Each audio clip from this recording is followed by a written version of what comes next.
días, ¿cómo están? Es un gran gusto saludarles, de verdad, en este martes 6 de octubre del año 2020. Es un gran gusto que usted siempre esté en sintonía de TVO Canal 23 y que también esté en sintonía a través de todas las plataformas que solemos estar, en el Facebook de TVO, en el Twitter de TVO, en nuestro canal de YouTube. Estamos ya con Giovanni Galeas, a quien le damos la bienvenida. Giovanni, ¿cómo estás? Bien, muchas gracias. Bien. Sí, qué bueno, sí. Qué gusto, Giovanni. Hay tanto de qué hablar. Un primer comentario de esta acción que han planificado los alcaldes, no es el pueblo, es una cosa interesante. Los alcaldes han cerrado ciertas vías importantes para provocar caos en la ciudad como protesta, porque dicen ellos que tienen derecho por el no del pago del FODE. ¿Qué lectura primaria haces tú de este tema? El tema es que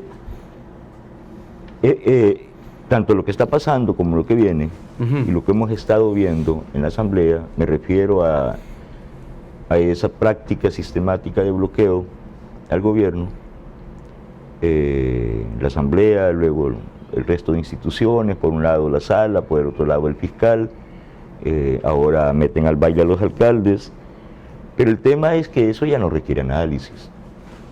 Es tan pobre el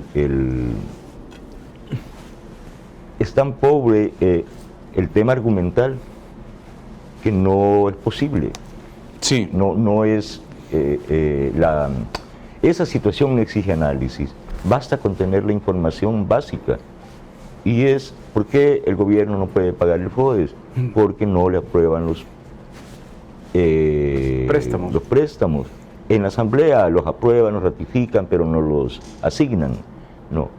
Pero cuando los aprueban dice ya le dimos 1.000 millones o 3.000 millones le hemos dado. Yo escuchaba, Giovanni, al presidente de la Comisión de Hacienda de la Asamblea Legislativa, a Guadalupe Vázquez, que ellos como comisión habían hecho un análisis, ¿no? Y de los famosos 3 millones solo le han entregado o aprobado al gobierno. No. De los famosos 3.000 millones, solo 600 millones. O sea, que es un montón de dinero que no le han aprobado. Sí, y de esos 600 millones, gran parte era para las alcaldías. Claro, el 30%. Bueno, entonces lo que estoy diciendo es, pero ayer Mario Ponce dijo eso, le hemos aprobado al gobierno 3.000 millones, pero no es verdad. Entonces, primero, no es verdad. Eso provocó que el ministro Alejandro Zelaya le mandara o pusiera un tuit diciendo no lo desmiento porque voy a esperar que usted voluntariamente lo haga, porque usted sabe que no es así, señor Mario Ponce. Entonces, es una mentira flagrante. Es seguir diciendo ya le dimos 3.000 millones, no, es verdad. Si el gobierno no recaudó desde marzo porque no tenía a quién iba a cobrar impuestos, pues, claro. Si el país estaba parado. La economía estaba parada, entonces no recaudó. El ministro ha sido bien claro de hasta decir la cifra en que se cayó la recaudación. Entonces, pero este es obvio, esta es información, esto no es análisis, no requiere una actividad analítica, es simple información. Entonces, el gobierno sin dinero, porque no recaudaba impuestos, ¿y de qué vive un gobierno? De los impuestos. Es la única vía que tiene, los impuestos. Entonces, si se cayó la recaudación fiscal, no tiene liquidez el gobierno, ¿cómo va a pagar el FODES? Pero por otra parte, cuando consigue recursos que son préstamos, viene la Asamblea y le dice no te lo asigno. Entonces, es tan básico, es tan simple, ¿verdad? Es que es muy sencillo. Y el mismo truco le hacen a los veteranos, es que el gobierno no les quiere pagar, pues si no le asignan fondos, ¿con qué va a pagar el gobierno? El gobierno no es una empresa privada. El gobierno vive de los impuestos se cayeron, no tiene liquidez el gobierno y no le aprueban los préstamos. Y está haciendo inversión pública, porque los proyectos, digamos, los grandes proyectos no se han parado, los bypass, eso se siguen trabajando. Y es razonable a mí cuando el ministro Zelaya dice, Alejandro Zelaya dice, racionalicemos entonces los pagos. Es una cuestión de jerarquizar necesidades. Bueno, paguémosle primero a los trabajadores, pues, mándenme las planillas para poder y así escuchándolo, Giovanni, cabal, tú lo acabas de decir, es racional, ¿verdad? Totalmente. Miren, esto es lo que tenemos, tú ya lo explicaste, este es el país, esta es la pérdida que va a tener el país. Yo les propongo que en este caso, racionalicemos los pagos, paguemos a los empleados primero. ¿Verdad? Primero, pero no dicen no les voy a pagar a ustedes, sino en cuanto recaude yo les pago, pero primero paguémosle. Y esto lo hizo hace ya como 15 días. Conversé con él creo que hace como un mes aquí, en ese mismo estudio. Y él decía, mire Medardo, si no tenemos ese dinero, voy a encontrar en un mes, no voy a hacer cómo pagar los salarios. O sea, si no aprueban ese dinero. Y ayer, como te repito, el presidente de la comisión decía que de los tal 3.000 millones, en realidad no se los han dado. Y tú decías lo que dijo también Mario Ponce, ¿no? Sí. Y que el ministro Zelaya le dijo, voy a esperar que usted lo desmienta. Así, eso quedó ayer, dicho por el ministro Zelaya. Es un acto de caballerosidad de decirle, mire, yo no, por prudencia no lo voy a desmentir en público, pero usted sabe que no es así, lo que usted ha dicho. Entonces rectifique, por favor. Si Mario Ponce no rectifica, es una simple mentira. ¿Qué es la mentira que han estado diciendo? Ya le dimos 3.000 al gobierno. ¿Cuáles 3.000 millones? A lo sumo le han dado 600, el 30% de eso era para la alcaldía, pero la alcaldía no gasta lo que gasta el gobierno. ¿En qué gastan las alcaldías? El gobierno está haciendo los bypasses, bueno, le paga a los empleados y tal. Entonces, es razonable decir, o más bien es comprensible que el ministro de Hacienda diga, racionalicemos la situación y le pago a los empleados, yo sigo recogiendo y en cuanto tenga lo de ustedes se los pago. Pero no le mandan las planillas. ¿Por qué? La razón también no requiere análisis. Porque mandar las planillas implica decir, Rodolfo Parker tiene tantos asesores y son estos. Arena tiene tantos asesores y son estos. El PCN tiene tantos asesores y son estos. Gana, todos los partidos tienen estos empleados y tal. Y entonces se verían muy mal, porque allí hay desproporciones, hay plazas fantasmas.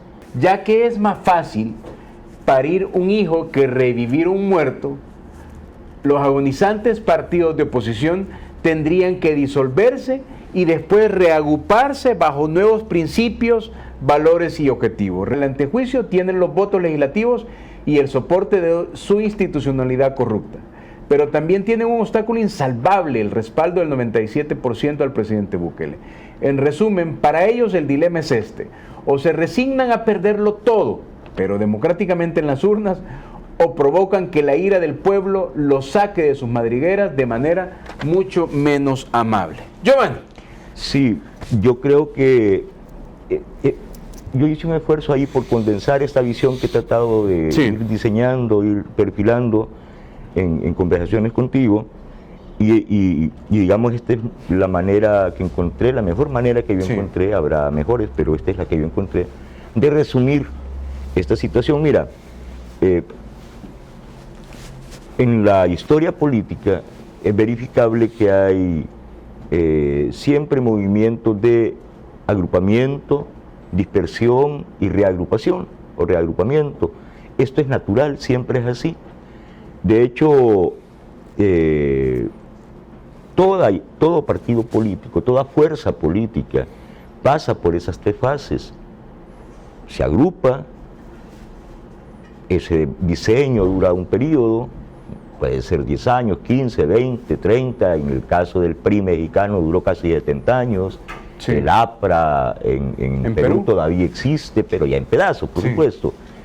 Bueno, entonces las fuerzas políticas primero se agrupan, tienen un periodo, y luego, por fenómenos de desgaste, sobre todo en el ejercicio del poder, o porque pasan mucho tiempo y nunca son opción de poder, jamás son elegibles.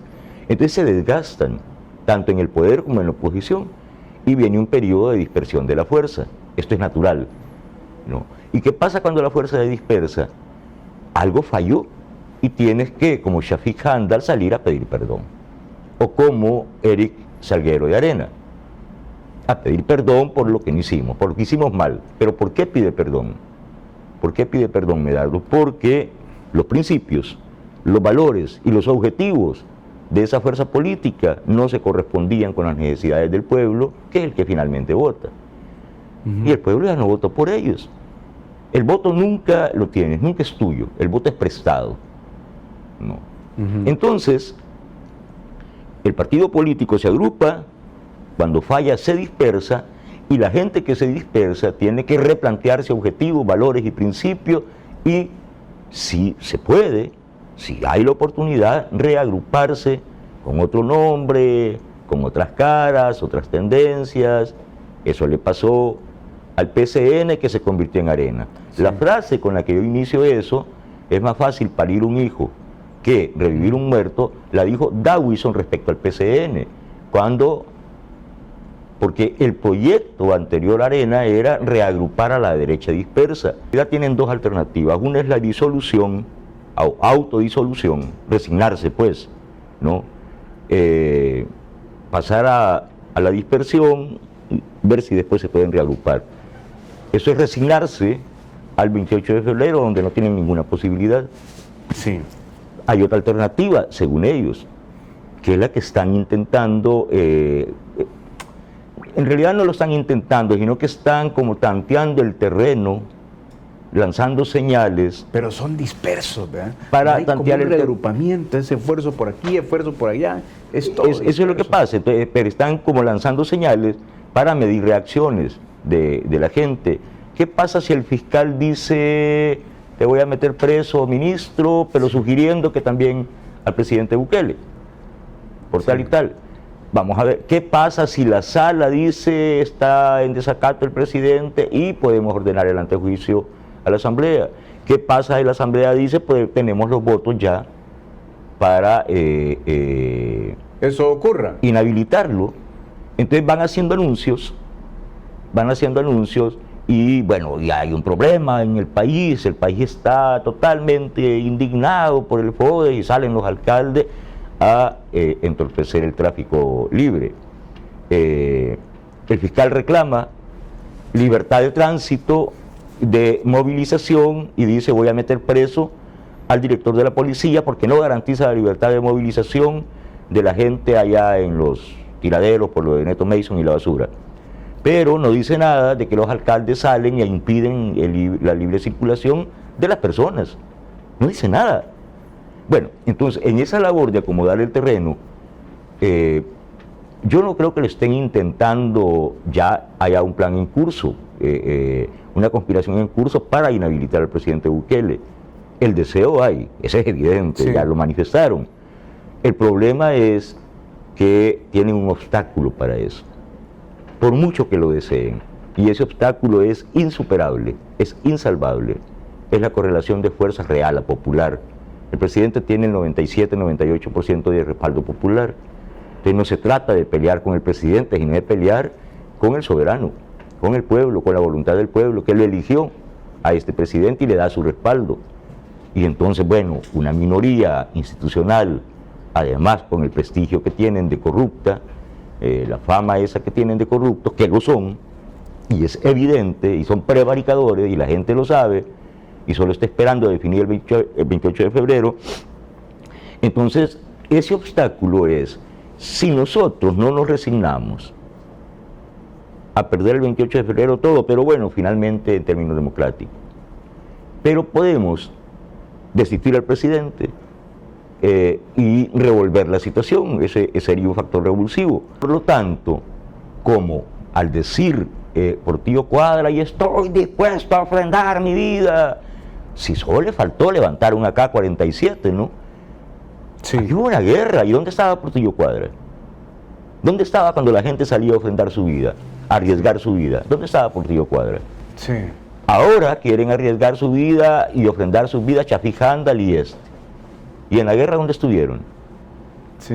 ¿Y por qué ahora que no hay guerra si quieren ofrendar su vida? Bueno, entonces, como no son héroes, yo sí creo, porque es que yo sí pienso que, así como la distancia más cercana entre dos puntos es una línea recta, este es un principio filosófico, ¿no? La distancia más cercana entre dos puntos es la línea recta. Entonces yo creo que se impone al final lo razonable. Es decir, bueno, ¿querés irte tranquilamente o querés que te saque a patadas? Pues, ¿qué elegís? Es bien feo que te saquen a patadas de un lugar, y jalado el pelo, y tirado, y empujado, es bien feo.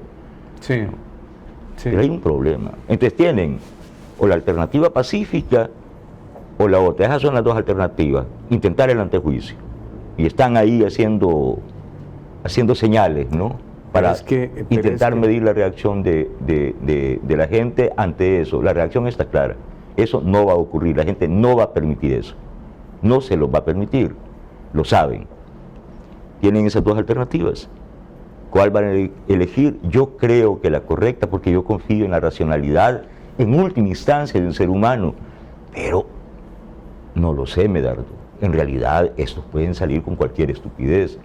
Están dispersos, pero también algunos logran ver que no logran una cohesión y están como alguien sale con esta iniciativa esperando que otros dos le empujen. Es como dar el zarpazo final, el tiro final. Por ejemplo, cualquiera puede inferir que de los movimientos ahora de los alcaldes que han colapsado ciertas vías del país, el fiscal debería de pronunciarse en el mismo sentido que se pronunció en el caso de el tema de Ernesto Mason y la basura. Si no lo hace así, está cometiendo un delito. Ese delito es aplicar selectivamente la justicia. A la misma razón, la misma disposición, dice el principio jurídico. Eso lo enseñan en primer año de Derecho, hombre. A la misma razón, la misma disposición. ¿De qué delito acusa el fiscal al director de la policía? De no cumplir su deber de garantizar la libre movilización. Los alcaldes están impidiendo la libre movilización de las personas. Y no se pronuncia. Es la misma razón, pero no la misma disposición para el fiscal. Ese es un delito. Oscar Ortiz dijo que si los policías querían mejorar, que renunciaran de la policía. Sí, que si quieren un mejor salario, que busquen un trabajo en la empresa privada. Sí. Cosas como esas. Cortaron sus vínculos con los sindicatos. Entonces, ¿a quiénes protestan ahora? ¿Los movimientos sociales? No. Los alcaldes, los empresarios. Porque el pueblo está conectado con el gobierno. Pues sí, 97%, 98% de apoyo. Entonces, por eso el FMLN se metió en ese jardín y tienen que pedir perdón. Lo hacen de esa manera incorrecta en la que lo hace Shafik Hijo. Pero bueno, Shafik Hijo, ¿qué se puede esperar? ¿Qué se puede esperar si no es? Pero en ese análisis el más jodido es el FMLN, porque es el que prometió los cambios que por generaciones esperaban y otro los está haciendo conectado con la gente. Sí, el nivel de desilusión, de desencanto de la gente con el FMLN es muy grande. Shafik dice, pues sí, los desertores, los que nos creyeron y dejaron de creernos. Bueno, eso es lo que les pasó y se reflejó en los resultados electorales. Se desplomaron, se cayeron y ahora están más hundidos. ¿Dónde está Oscar Ortiz ahora? No aparece, no. Es el secretario general y no aparece. ¿Y qué va a aparecer haciendo? Pues son el ridículo.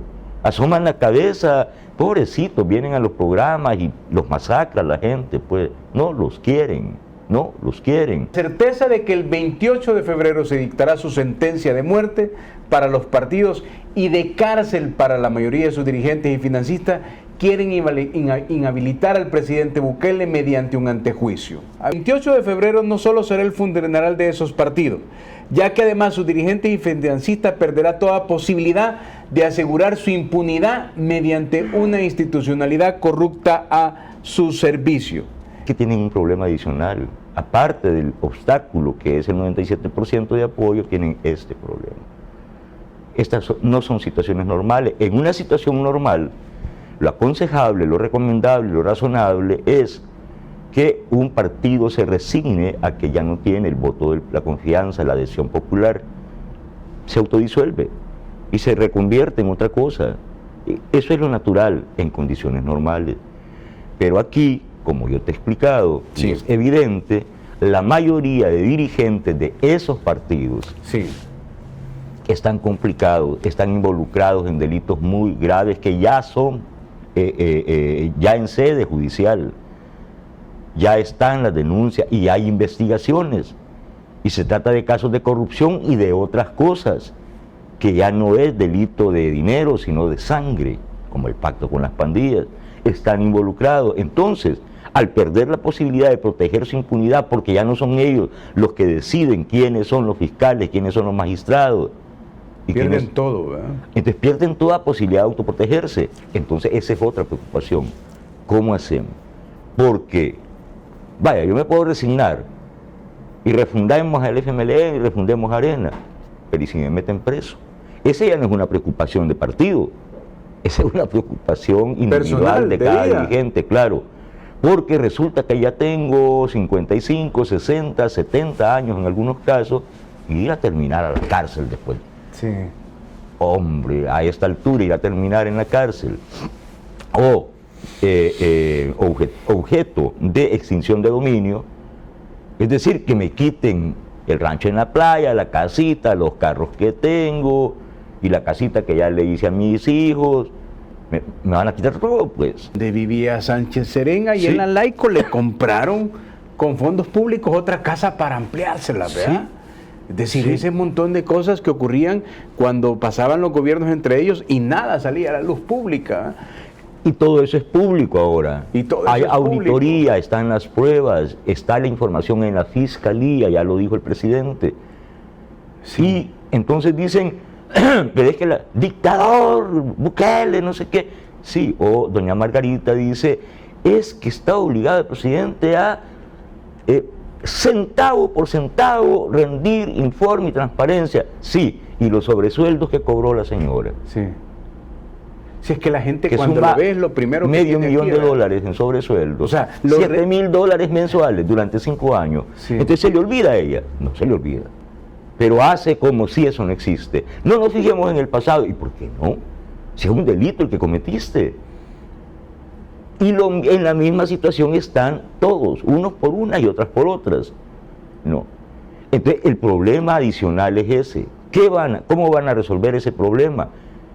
El tema, Medardo, es que ese problema no es mío, no es del 97%, no es nuestro. Es de ellos. Es de ellos.